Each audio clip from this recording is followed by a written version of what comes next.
All right. So, hi. Um, my name is Heather Prete, and I am very, very grateful to be part of this festival, this Don't Block Your Blessings festival in loving memory of Frida. And so, to me, the idea of not blocking our blessings is really poignant in Buddhist psychology. My background, I have about 20 years of training, and the first 9 years of formal training were in Tibetan Buddhism.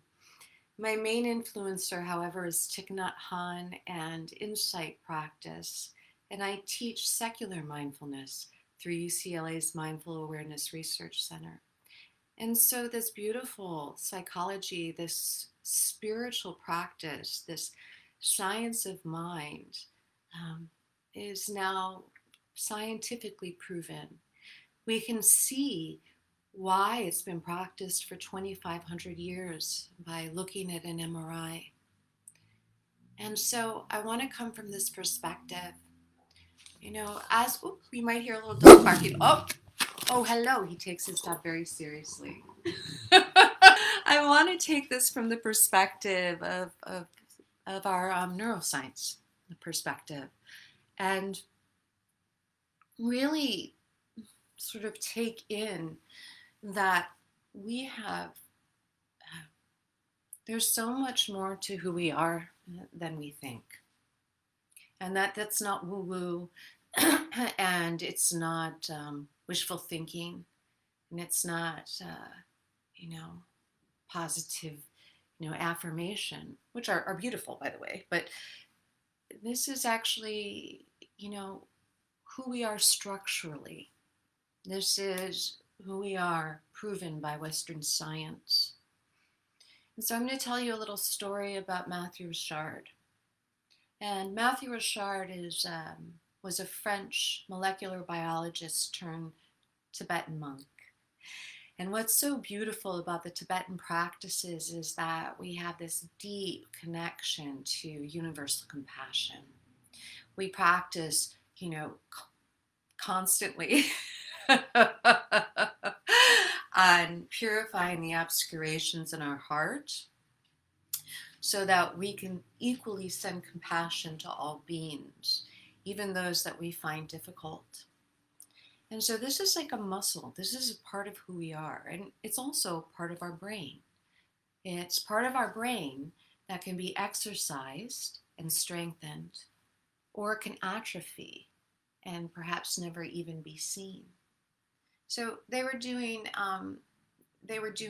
experiments, MRIs and such, to see what was going on in Matthew Richard's brain, as he's one of the marathon practitioners that they've studied. And they found, and this is not a made up story, this is actually documented, even though it's going to sound so made up. They found that the activity in his compassion centers were not only beyond what they thought humanly possible, they were beyond their measurements. In other words, he had more energy of compassion that they could measure with their scientific, little machines, right? Which means that no one imagined that we could have that much activity, that much compassion in our mind. When they created those machines, those things that measured what happens in our brain, I think it's how much blood flow goes to certain areas. They didn't think to increase the ability of measurement because they didn't think it was possible. And yet, and yet, and yet. Tibetan monks have done amazing things. What's coming to my mind tonight is I just speak from the heart. I don't plan my talks. I just sort of let them come. What's coming to mind in this moment are the monks who lit themselves on fire to protest the Vietnam War, and how they burned in meditative equipoise in order to protest the suffering and the killing and the hatred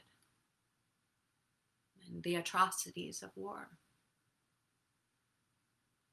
So this seems almost like an inhuman ability, that we could be so fearless, that we'd be able to sit and give our life for peace. And yet they did. There are many Buddhist monks, peace leaders such as Thich Nhat Hanh, who have walked into the center of conflict, whose practice was to walk in front of guns and to try to reconcile the two sides so they could understand each other's needs, each other's perspectives. Because we can't have peace without understanding. So when we think of war, when we think of those two sides fighting against each other, in Buddhist psychology, we see very clearly one of the major sufferings, and it's the misconception that we're separate. It's the misconception that there actually is a self and another, and we are two separate solid selves. We're under the misconception that it's not true that your happiness is my happiness. I wanted to read a little bit from Jack Kornfield before I get a little more on point for Eris. So this is from Jack Kornfield's book, The Wise Heart, a book of Buddhist psychology. And he writes, from the perspective of Buddhist psychology, compassion is natural. It derives from our interconnection, which Buddhism calls interdependence. This can be readily seen in the physical world. In the womb, every child is interdependent with its mother's body. If either of them is sick, the other is affected. And in the same way, we are interdependent with the body of the earth. The minerals of the soil make up our wheat and our bones. The storm clouds become our drinks and our blood. The oxygen from the trees and the forest is the air we breathe. The more consciously we realize this shared destiny, the more compassion arises for the earth itself. He goes on to say, the human community is equally interconnected. And then finally, we're also connected in consciousness. And so to Westerners, this sounds so woo-woo.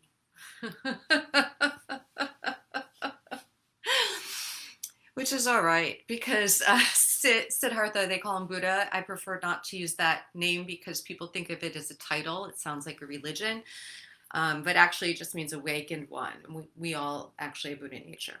It's just the diamond under the mud, the heart, the wisdom mind, the heart mind that's covered by obscurations.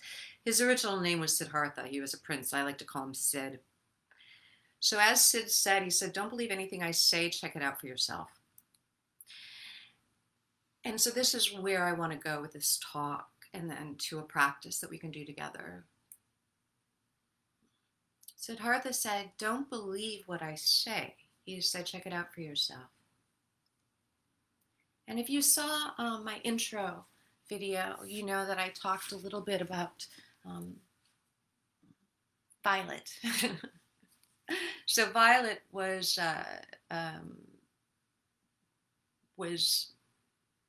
a being that began to develop into a human. I wear this necklace for her, this V. I was pregnant for 3.5 months. And this little being, this little body, she wasn't going to make it. There was something wrong. We think of our bodies and we expect them to run perfectly and to be beautiful and to never change. But if we really look deeply at body, if we really look deeply, we see how complex it is. How everything has to run perfectly for this system to continue and continue and continue for years and years, sometimes over 100 years of the heart pumping even as we sleep. All of these subconscious mechanisms working together when all of the causes and the conditions are here and they're correct and they're right. That's pretty amazing. So this little one, this little spirit, this little being, this little bit of love, she was working away. My body was creating a body for her. And this is where I'm going, is who is the her? At 3.5 months, her body was filling with spinal fluid. There was something wasn't going to allow this to continue into forming into a human. It was forming into something else. It was forming into a tiny embryo that was filling with fluid. And so this is the point. So, did Violet exist? Did Violet exist? So she didn't arise as a human being. My body didn't complete her body and then disconnect from it, so we go into that strange feeling of separation even though we know we are. But did she exist? And so the beautiful title of this festival, it's pointing that we must not miss what's truly here. To me, blessing is the ability to feel love, the ability to drop into what's true and real in our heart, the wisdom mind. And that all this stuff, my hair clip-ins and this makeup and, whatever else is present, all this stuff is of the nature to change. It's of the nature to change, to get sick, to have pain, to eventually re-meet the elements. So imagine what happens to this thing when what I call Violet leaves. This thing once again becomes the soil. And then the flowers drink in the soil and we become a flower. And so on and so forth. And the water re-enters the water and the air goes to the air. And in a way, we're home. We're actually free of the confusing, misleading idea of self and body. And so did Violet exist? If she didn't exist, then how could I feel her in my heart? And if I could feel the deep love, the deep mother love in my heart, then is her body her if it's gone? And is she gone? And so we don't want to miss the fact that there's something else here that we don't talk about in the West. And it's this interconnectivity of our consciousness, of our heart. And so when people change form, when they go back to the elements, are they really lost? They're lost only if we refuse to be with them. They're lost if we look in the wrong direction. And so just like Matthew Richard, we have to cultivate this muscle to be able to see, to sense, to experience, and then at some point become our blessings. that it's the human condition to live in the left brain interpreter, this part of the mind that literally its entire purpose is to pick out bits of information to create a concept of something and then have us live through that concept as if it is solid and unchanging. And then when things change, when people get sick, when they pass, this part of our brain freaks out because it doesn't feel safe because things aren't solid. But the only reality of the world is that everything is changing. That's the only truth, is that everything's always recycling, that we're always in this interbeing. And so if we live in that left brain interpreter, the part of the brain that picks up patterns and creates concepts, then we're going to suffer. Then we will lose people. Then we will be afraid. And we won't see our blessings. And so Thich Nhat Hanh invites us to meditate on our food, to eat mindfully. And he asks us to look at our food, but really look with all of our being. Look at our grape in the way that we can see that this grape originated as a seed. And from that seed, it sprouted into the soil and it absorbed the nutriments in the soil and it began to transform. So was there ever a seed? Once that grape stem arises through the soil and it begins to create food within itself from the sun, and that it actually needs the clouds to lift the lake, transport it, and water it down, and then it drinks it, and it becomes the clouds and the rain and the ocean or the lake. But when we look at a grape, we see something solid and unchanging. So was there ever a seed? Where's the seed now? Is it gone? How could it be gone? In this world, in this amazing blue planet, it's as if we have a membrane around us that contains all of life. So when we look at a grape, that left brain interpreter automatically just grabs on and says, this is it. And when this changes, it's gone. But Thich Nhat Hanh invites us to eat the grape mindfully. In other words, he invites us to see that there's a cloud and the lake and the soil and the seed and the vine and the sun and the oxygen.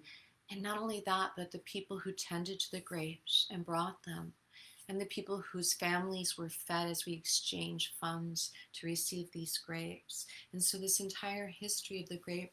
So when we see a grape, we know that the concept of grape is just an illusion. When we eat, what happens to grape? So he invites us to look deeply at the grape and see that it's not just purple or green, that it's unique. Every grape is slightly different. No grapes are exactly the same. And we lose that beauty of the world, that novelty of the world when we live in concept. Things become dry and boring because nothing's real. We call it a dream. We're living in a dream. So then he invites us to be with the grape as we chew and notice the transformation of the grape in our mouth. And so as it goes down to just the juice and the very little bit of pulp, where's the grape? And then we swallow. And this system is instantly interconnected with the grape, the seed, the soil, the rain, the sun. And it becomes the nutriments for all these little things, these little cells in the body.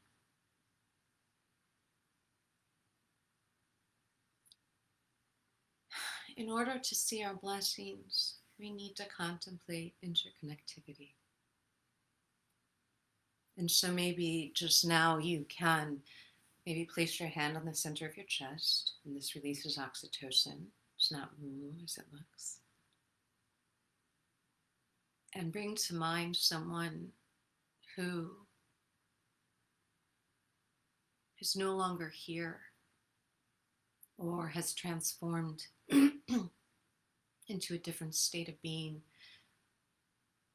that you loved or love. So we loved them in a physical form and perhaps they're gone, but we continue to love. So is Violet real? It's just thinking about that being, that person.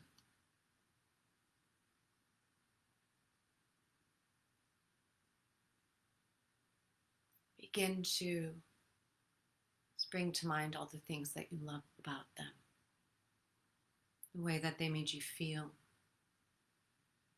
what it was like to hold their hand or get a hug.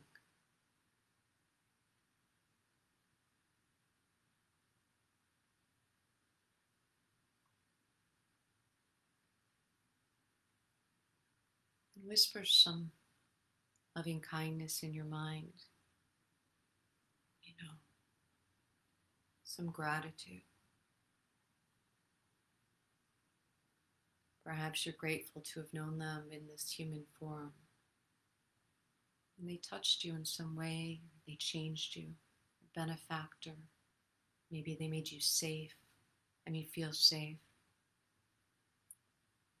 Perhaps they made you feel real because they truly saw you fully as who you are.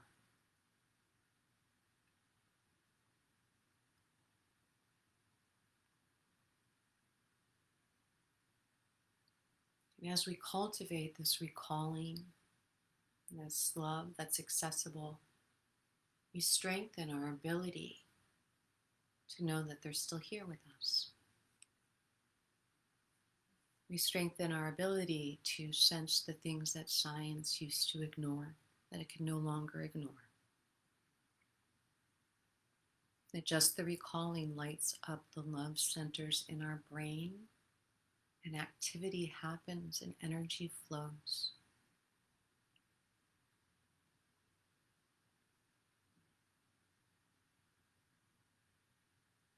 And in that recalling, love centers light up, and we can feel at ease, and that's a blessing.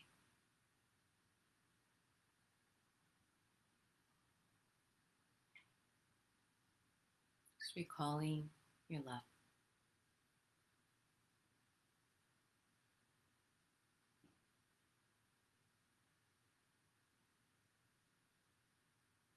Sending out any gratitude and phrases if you'd like, such as, thank you for seeing me. Thank you for being in my life. Or, thank you for showing me that I could love this much. That's my gratitude to Violet. I had no idea how deep my love could be. And so they informed you in some way. And in that way, you inter-are with them. They can never leave. Because just their being, just them being them, has changed you forever.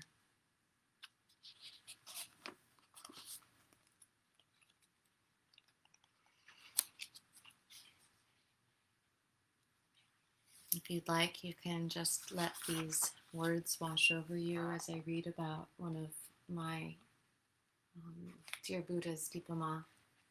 She was a teacher I never met, but her teachings live on through my teachers.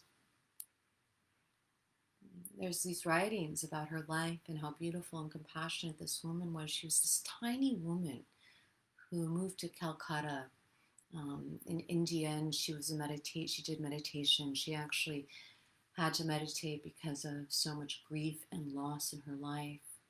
She lost a child, she lost her husband, and she felt so ill that the doctor said, "You must meditate or you'll die." And she was so weak that she couldn't walk up the temple steps. She had to crawl. And she did the practice exactly as it was taught to her, and she became so powerful that people recall being touched in their heart center by her hand and having a sense of just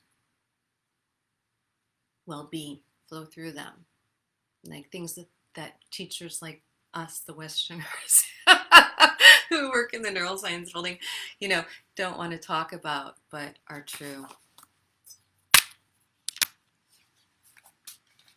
Ever present. She's like a steady, unflickering candlelight of the Dharma that has just stayed in my heart. She is ever present for me. When she was alive, and even now that she's dead, her presence is not very far away. When I meditate, the greatest gift is being able to find her on the inside. She told me, "You will know the answers for yourself from inside. Keep listening." Michelle Levy writes this.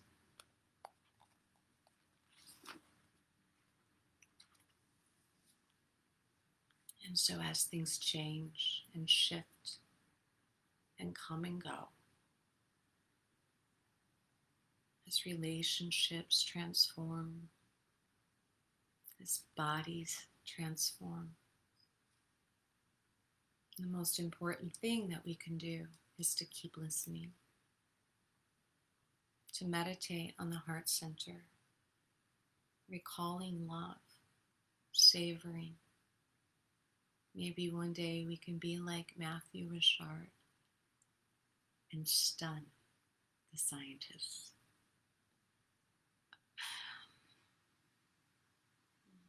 I send love and compassion to all of you, to everyone you've ever loved, and all of those that are still here inside us, around us. And to Violet, whose ashes were sprinkled on flowers by an urn that held the ashes of Gandhi. Thank you.